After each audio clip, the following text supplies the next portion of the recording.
भैंस निकल गया था उसका। हाँ हाँ इसका ख्याल कौन रखेगा? नहीं, ख्याल तो हम लोग सब हमेशा रखते हैं। आईडी चेक कर लो, आप आधार कार्ड चेक कर लो। बिल्कुल बिल्कुल, मेरा भी आईडी रखा है तो देख सकते हैं। नहीं आप आईडी ना क्यों? बिल्कुल आप चेक कर सकते हैं। ये तो नियम में लिखा है कि अगर आपको किसी पे शक हो तो आप आईडी मांग सकते हैं, है ना? बोले तो मैं अपना आईडी दिखा दूंगा, लेकिन मेरा भी अधिकार है। अगर आप बोले मीडिया से हैं तो हम भी आपसे कुछ काम है ना?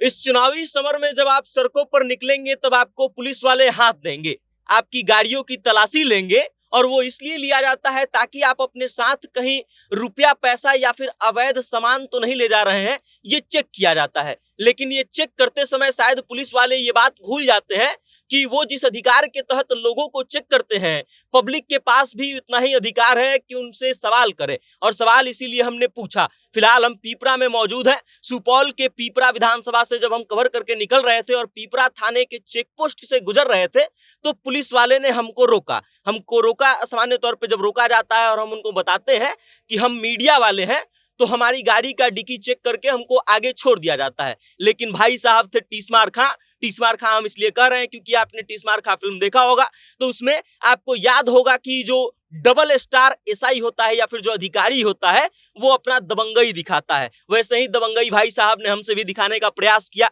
सबसे पहले तो हमारे गाड़ी का ड्राइविंग लाइसेंस ड्राइवर का चेक किया गया, और जब हमने आपस में, चूंकि 4 लोग बैठे हुए थे, तो हमने आपस में बात किया कि क्या पुलिस के पास ड्राइविंग लाइसेंस चेक करने का अधिकार है या नहीं, तब भाई साहब का ईगो हर्ट हो गया, और ईगो हर्ट होने के बाद हम लोग का आईडी मांगा जाने लगा कि आप किस मीडिया संस्थान से हैं, ये इसका आईडी दिखाइए। और भाई साहब इतने पर ही नहीं रुके, भाई साहब ने ये तक तोहमत लगा दिया कि आप किस पार्टी से हैं, मतलब उनको लगता है कि मीडिया संस्थान किसी पार्टी विशेष के लिए काम करती है। और जब कमाल की बात यह कि जब वो भाई साहब हमारी आईडी को चेक कर रहे थे, हमारा आधार कार्ड और मीडिया प्रेस कार्ड को चेक किया जा रहा था, तब भाई साहब के नाम के ऊपर जो वर्दी था, वर्दी के ऊपर जो नाम का बैच रहता है वो बैच नदारत था। जब हमने उनसे सवाल किया तो भाई साहब ने पहले तो ये कहा कि ये टूट गया है, और उसके बाद कुछ ही क्षणों के बाद भाई साहब का बैच जो है नाम वाला वो आपको दिखाई देगा कि कैसे वर्दी पर आ गया है।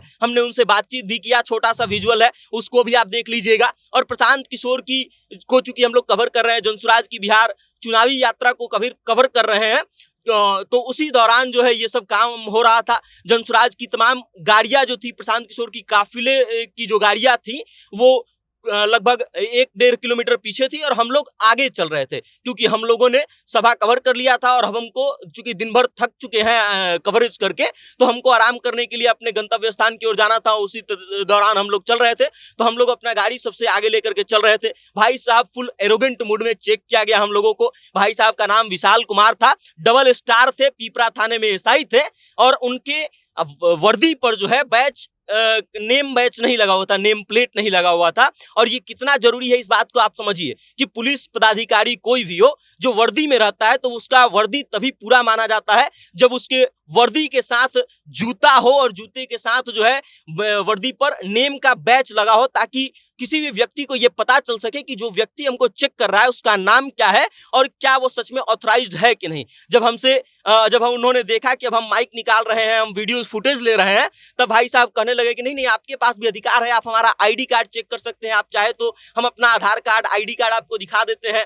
लेकिन भाई साहब पहले फुल एरोगेंट मूड में थे। आप विजुअल्स के माध्यम से देखिए कि प्रशांत किशोर की काफिले की गाड़ियां गुजरी तो प्रशांत किशोर से उन्होंने हाथ मिलाया और उनकी गाड़ियों को चेक नहीं किया। लेकिन हमने कहा कि मीडिया से हैं हम लोग, तो कहते हैं जनसुराज वाले मीडिया से हो। अब उनको यह समझाना बेहद जरूरी था कि मीडिया जो है किसी पार्टी विशेष की नहीं होती है, क्योंकि हम जितना दिल से जनसुराज को कवर करते हैं उतना ही दिल से राजद, जदयू, भाजपा जैसी तमाम पार्टियों का खबर जो है करते हैं। अब भाई साहब से जब हमने सवाल किया तो नए बैच जो है तुरंत कुछ ही क्षणों के बाद आ गया। आप विजुअल्स के माध्यम से देख लीजिए कि बिहार पुलिस जो है वो कैसे काम करती है। और इतना ही नहीं, हमारे साथ 1-2 और गाड़ियां थी मीडिया की ही, उन लोगों से भी कहा गया कि उनके गाड़ी का इंश्योरेंस फेल है। बाद में जाकर के उन्होंने चेक करवाया तो पता चला कि भाई साहब जो चेक करके बता रहे थे पुलिस महोदय, उनका ही जानकारी गलत था, और जिस गाड़ी का उन्होंने इंश्योरेंस फेल बताया था वो उसका सब पेपर ओके था। अब आप इस बात से अंदाजा लगाइए